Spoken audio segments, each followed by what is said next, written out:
Fa'ida ta gaba ita ce akwai abubuwan da ya kamata a kula da su a wajen bikin walima ko bikin aure waɗanda ba su dace ba.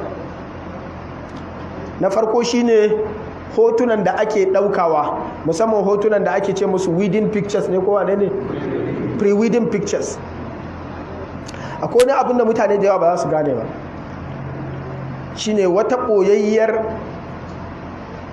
fitina ta shedan, shine fitina ta wato inda shedan ke amfani da mutane masu cutar hasada da waɗanda suke da cutar kambun baka suna cutar da mutane a aurensu, kai baka sani ba.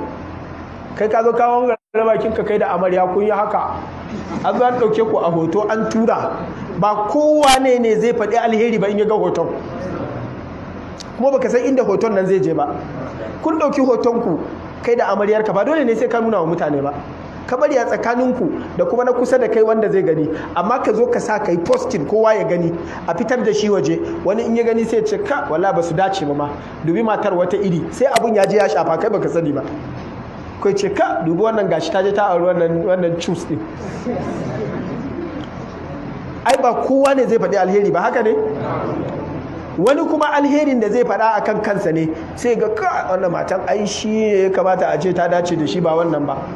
To wannan abun na hasadar da ya ji, ya aka yi za ka auri wance, ko ya za a yi wance za ta auri wane, ita kuma yanzu wannan ta ga hoton wance da wane ta ji wani iri.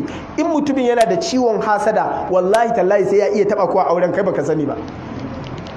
Don haka ku mai da hankali da irin yadda kuke yaɗa hotunanku in za ku yi aure.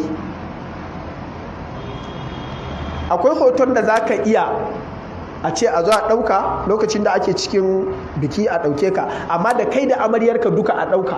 Amaryarka kan tawaye taka, ka je ka ɗan ɗauka ka tutura wa mutane. Yanzu duk wanda daga baya zai ganka fa kai da amaryar nan, ko da tana cikin niqab ne, zai tuna da wannan hoton ya ce abinda ma na san matar yadda take, abinda ma tana da kaza a fuska, tana da kaza ga yadda take. Wannan bai kamata ba.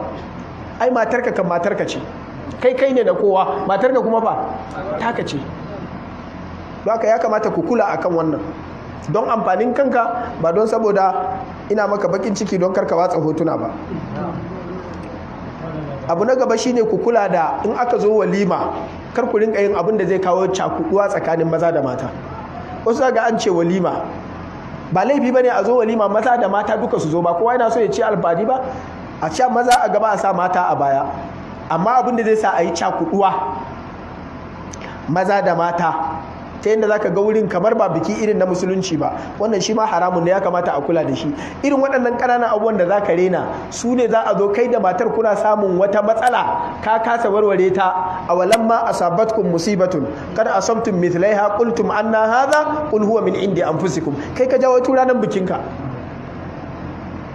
Ana fahimta da kyau?